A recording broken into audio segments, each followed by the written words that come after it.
Hackers targeted a U.S. information technology firm over the 4th of July weekend in one of the biggest cyber attacks in history. Saudara, Kementerian Komunikasi dan Informatika masih menelusuri dugaan kebocoran 34 juta data paspor WNI. Data 204 juta pemilih milik KPWNI kembali diduga bocor dalam forum peretas di internet.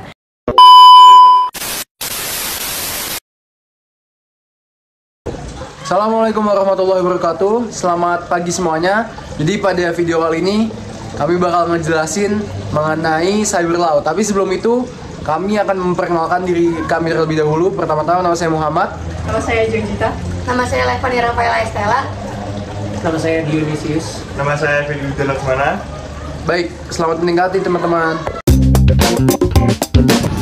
Joy, gue tuh pengen jual produk gue sendiri, produk sepatu, tapi brandnya Kompas kali, keren nggak? Saya juga mau jual brand lo dengan atas nama Kompas. Itu melanggar pasal tau? Emang iya, Joy? Iya.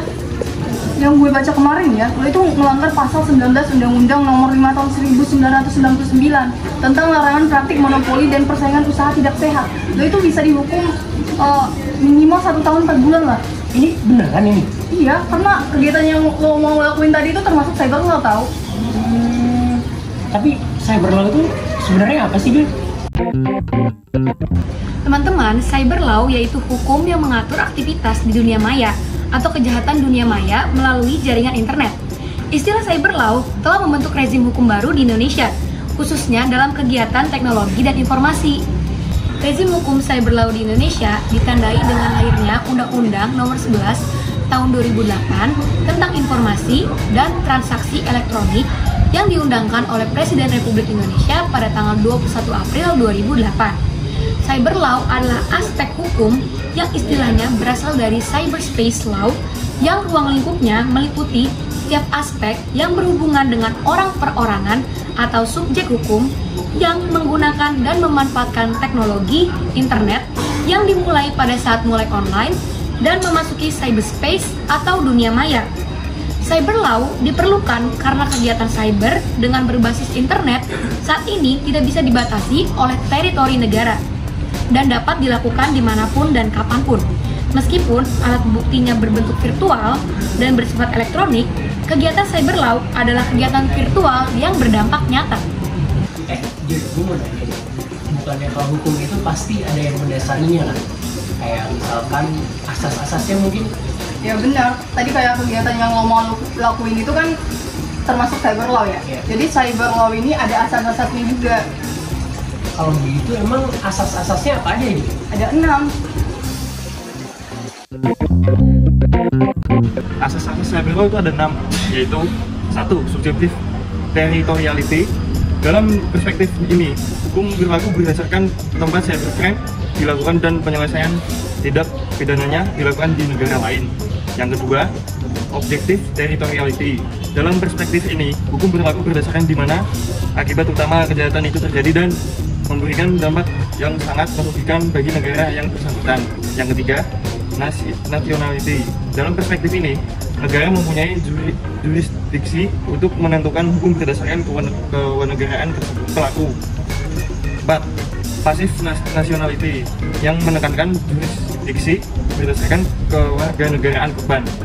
Yang kelima, protective principle. Dalam perspektif ini, hukum berdasarkan atas keinginan negara untuk melindungi kepentingan negara dari kejahatan yang dilakukan di luar wilayahnya, yangnya digunakan apabila korban adalah negara atau pemerintah. Nah, yang terakhir ada universality. Asas ini selayaknya memperoleh perhatian khusus terkait dengan penanganan hukum kasus-kasus cyber. Asas ini disebut juga sebagai universal interest jurisdiction. Pada mulanya, asas ini menentukan bahwa setiap negara berhak untuk menangkap dan menghukum para pelaku pembajakan. Asas ini kemudian diperluas sehingga mencakup pula kejahatan terhadap kemanusiaan, misalnya penyiksaan, genosida, pembajakan udara, dan lain-lain.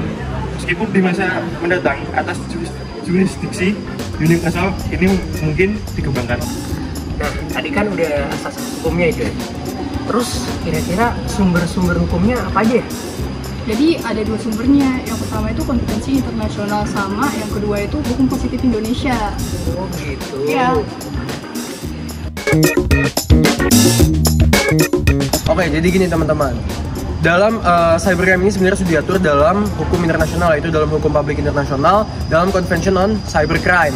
Nah, kemudian Convention on Cybercrime ini sebenarnya digagas oleh Uni Eropa pada tahun 2001 dan bisa diratifikasi oleh seluruh negara di dunia. Sekarang di Indonesia pun sebenarnya hukum positifnya sudah mengatur. Yang pertama dalam RKUHP mengenai pasal pencurian barang, pasal pemalsuan, pasal perusakan barang, dan lain-lain. Nah, namun sekarang ada yang lebih terkhusus, yaitu pada Undang-Undang Nomor 19 Tahun 2016 atas perubahan Undang-Undang Nomor 11 Tahun 2008 mengenai tentang informasi dan teknologi elektronik. Jadi sebenarnya sekarang udah ada yang dikhususkan. Oh begitu ya Jo. Makasih lo buat semua insight-insight yang tadi lo kasih. Gue jadi jauh lebih paham nih tentang cyber law. Sama-sama Dion. Jadi teman-teman semua, perbuatan yang dilakukan oleh Dion tadi itu termasuk aktivitas cyber law. Jadi diharapin buat teman-teman semua untuk lebih peduli dan memperhatikan perbuatan yang teman-teman lakukan di dunia maya. Karena tidak menutup kemungkinan perbuatan yang teman-teman lakukan itu termasuk aktivitas cyber law. Jadi tetap diperhatikan ya teman-teman.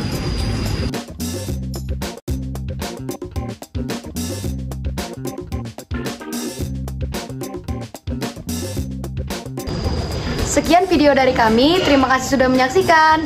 Dadah!